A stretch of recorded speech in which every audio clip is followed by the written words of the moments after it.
부산에서 해수욕장으로 가던 SUV 차량의 끔찍한 교통사고, 일가족 4명이 숨졌는데요. 사고 직전 촬영된 블랙박스 화면이 여러 가지 큰 의혹을 낳고 있습니다. 사고 원인이 뭘까요? 차량은 끔찍하게 부서졌는데 진실이 규명될 수 있을까요? 대덕대 자동차학과 이호근 교수가 나오셨습니다. 어서 오세요. 어서 오세요. 일가족 4명이 숨졌습니다. 사고 당시 상황이 나온 블랙박스를 보고 많은 국민들이 아마 큰 충격을 받으셨을 것 같아요. 사고 원인 어떻게 추정하십니까? 정비불량 이야기가 많이 나오던데요. 예, 정비불량 이야기가 많이 나오는데 이제 한 가지 예외인 것은 이제 집에서 출발을 해서 상당 거리를 이동한 후에 오르막길을 올라갔다가 내려가면서 발생한 부분이거든요. 네. 그래서 물론 차량이 이제 15년 이상 되고 노후된 차량이기 때문에 딱 정말 운이 없게 그 순간에 고장이 났을 가능성도 있지만 일반적으로 상당한 거리 운전을 하고 왔다라고 하면 평소 정비에 어떤 이상이 있거나 해서 고장이 발생할 확률은 조금 낮지 않을까 이런 이제 추측이 있고요. 일단 네. 국가수의 조사 결과를 지켜봐야 될 것으로 보여집니다. 자, 그럼 어제 발생한 SUV 차량과 트레일러 차량의 추돌 사고 모습을 제가 영상으로 준비했는데 화면 보시면서 좀 구체적으로 이야기를 들어보겠습니다. 교수님 설명을 좀 해주실까요? 예, 어제죠. 12시 25분경에 부산 남구에 화면 설명을 먼저 갈까요? 네. 진짜 속도가 빨라지고 있군요. 3차로에 주차되어 있던 트레일러를 그대로 밟는 모습을 보고 계십니다. 이 차량에는 어린아이 둘을 데리고 친정에 휴가 온 어머니와 그 어머니의 친정 부모님 등 5명이 타고 있었는데요. 트레일러 자체가 승용차 뒷좌석까지 뚫고 들어가면서 운전하던 친정 아버지를 뺀 나머지 4명이 모두 숨졌습니다.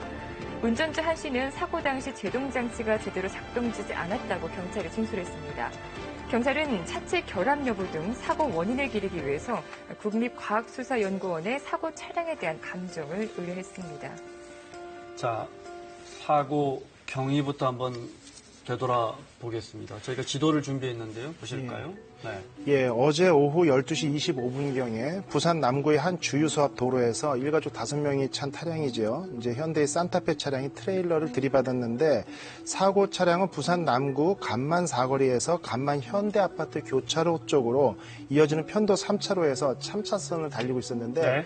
실제 차량이 어떤 문제점으로 상당히 당황한 모습을 보였고 네. 3차로로 좌회전을 한 이후에 불법 주차되어 있는 트레일러 후미를 들이받으면서 사고가 발생한 것입니다. 그 교수님 말씀이 저기 내리막길입니까? 그럼? 예, 그 언덕 위에서부터 저기는 지속적으로 약간의 내리막길이 있기 때문에 차량의 뭐 이상이나 여러 가지 네. 가속이 계속 붙은 것으로 판단하고 있습니다. 조금 전에 블랙박스 영상을 보셨습니다만 차량 운전자조차도 너무나 당황하고 경황스러워하는 예, 예. 모습을 보셨거든요. 그러니까 차가 말을 듣지 않는다는 것은 브레이크에 문제가 있었다는 거 아닐까요? 예, 맞습니다. 제동장치에 문제가 있었던 것으로 보여지고요. 네. 또 운전자가 그 영상에서 본 것처럼 차가 이상하네 이렇게 인지를 할 정도라면은 네. 또 운전 경력이 상당히 있는 분이라면 분명히 본인이 혹시 악셀레이터하고 브레이크를 혹시 잘못 밟았나 이런 거 한번 네. 점검을 했을 순간이 충분히 있었기 때문에 네. 상당히 좀 의심스러운 부분이 있습니다. 근데 물론 이제 어떤 당황스러운 순간에 악셀레이터를 밟았을 수도 있죠. 브레이크 대신에. 그렇죠. 뭐 그런 경우일 예, 수도 있겠지만 예, 이분이 택시 운전을 오래 하셨던 분이거든요. 예, 예. 그러니까 친정 아버님 분이. 예, 예.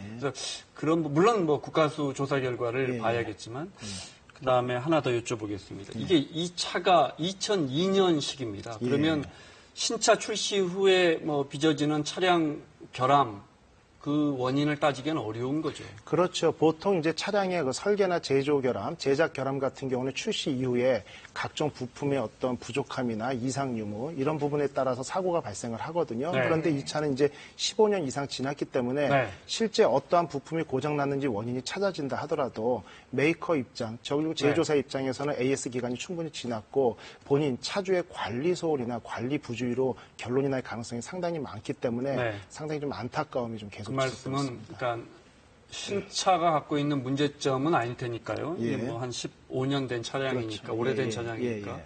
그러면 이제 정비 부분에서의 부품의 문제라면 만약 그렇게 드러난다고 해도 그거는 차주에게 책임이 그렇죠. 있을 관리 소홀로 것이다. 이렇게 되는 거죠. 뭐 네. 정기적으로 들려서 네. 애프터 서비스를 받고 각종 부품이나 센서의 이상 네. 유무를 확인해서 교체를 하는 지속적인 관리가 없는 한은 대부분의 운전자들이 실제 차량이 고장나지 않으면 안 가기 때문에 네. 제조사는 책임을 충분히 피할 수 있는 이런 건 여건이 됩니다. 어떻습니까?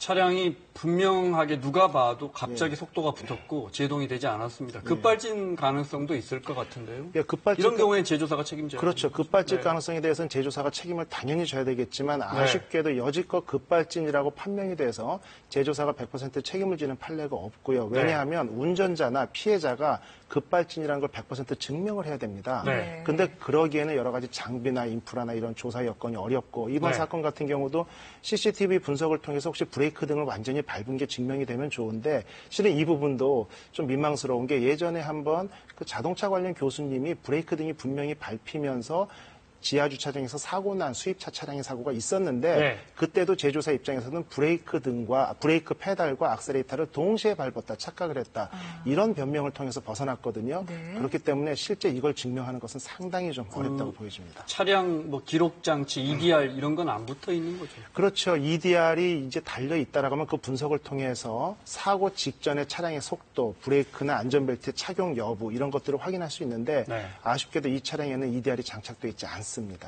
이번 사고로 그 불법 주차된 화물차에 대한 문제점들 지적이 되고 있는데 자동차가 불법 주차된 트레일러를 들이받았기 때문에 더 큰 사고로 이어졌던 거 아닙니까? 예, 맞습니다. 이 트레일러가 높이가 사람의 가슴 높이 정도 되다 네. 보니까 일반 승용차가 뒤에서 추돌할 경우에는 뒤에 앉아있는 탑승객들에게 상당히 좀 치명적인 손상이 올 수밖에 없고요. 부산 지역에서만 해도 2015년에 이런 트레일러의 불법 주차로 발생한 사건이 100건이 있었고 네. 그중에 많은 어떤 인명피해도 있었습니다. 네, 5명이 사망한 것으로 예.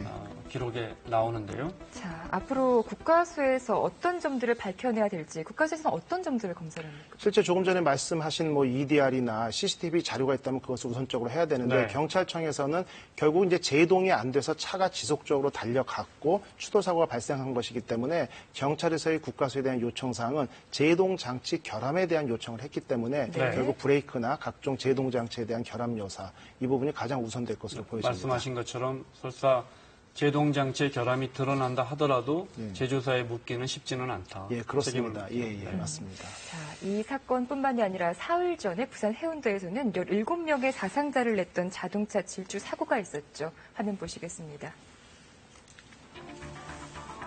흰색 승용차가 무섭게 질주하더니 횡단보도를 건너던 이들과 차량들을 그대로 들이받습니다. 사고 당시 추정 속도는 무려 시속 100km 이상이었고요. 상식 밖의 급과속에다가 제동을 시도한 흔적도 없었습니다. 이 사고로 모두 3명이 숨지고 14명이 다쳤습니다. 경찰은 사고 차량을 본 53살 김모 씨에 대해서 사전 구속영장을 신청했습니다. 경찰 조사 결과 김 씨는 뇌전증 환자인 것으로 드러났습니다. 김 씨는 지난 2013년부터 차를 몰고 인도로 올라가는 등 비정상적인 사고를 3차례 낸 것으로 알려졌습니다.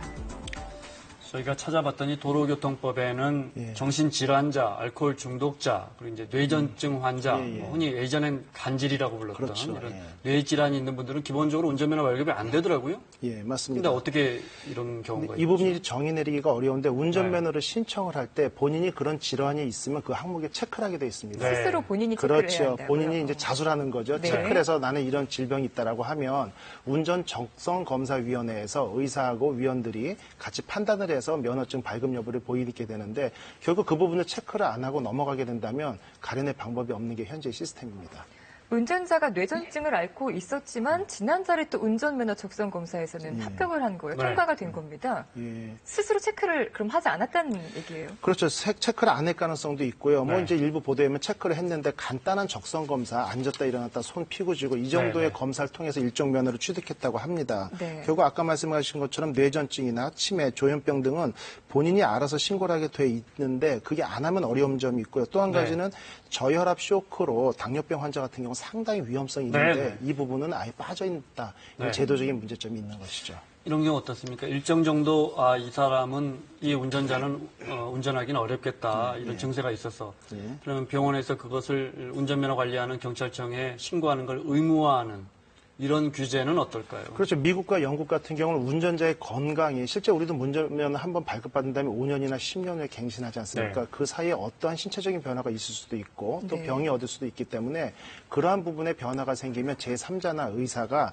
신고를 할 수도 있습니다. 친지들도 그걸 또 네. 의무화해야 됩니다. 네. 그래서 결국 그런 선진국의 대국민 어떤 안전을 위한 법규 같은 경우는 빨리 개선돼야 될 것으로 보여집니다. 그러면 우리 법규는 어떻습니까? 옆집에 잘 아는 어르신이 약간의 치매 대화를 해보면 치매 증세가 있는 것 같다. 그럼 신고하면 운전면허를 박탈할 수 있습니까? 그런 규정이 없기 때문에 아마 네. 없을 것으로 판정이 됩니다. 네, 정말 끔찍한 사고를 보셨는데도 지금이 휴가철이고 얼마나 많은 운전자들께서 직접 차를 몰고 휴양지로 떠나겠습니까? 앞으로 좀 안전하게 운전할 수 있도록 유의점들을 짚어주신다면. 예, 자동차에 대한 기본 검증은 당연히 필요한 네. 것이고요. 가장 중요한 것이 졸음운전인데 뉴스에서도 여러 번 얘기했지만 네. 우리가 성인 4명이 15분 정도 차 문을 닫고 특히 요즘 미세먼지 때문에 네. 실내 모드로 두고 에어컨을 트는 경우가 많은데 네. 이럴 경우에 CO2 실내 농도가 높아지면서 졸음운전 유발할 수 있습니다. 15분에 1분 정도는 반드시 환기를 시키는 안전운전이 필요합니다. 네. 네. 알겠습니다. 자, 대덕대 자동차학과의 이호근 교수였습니다. 고맙습니다. 잘 들었습니다.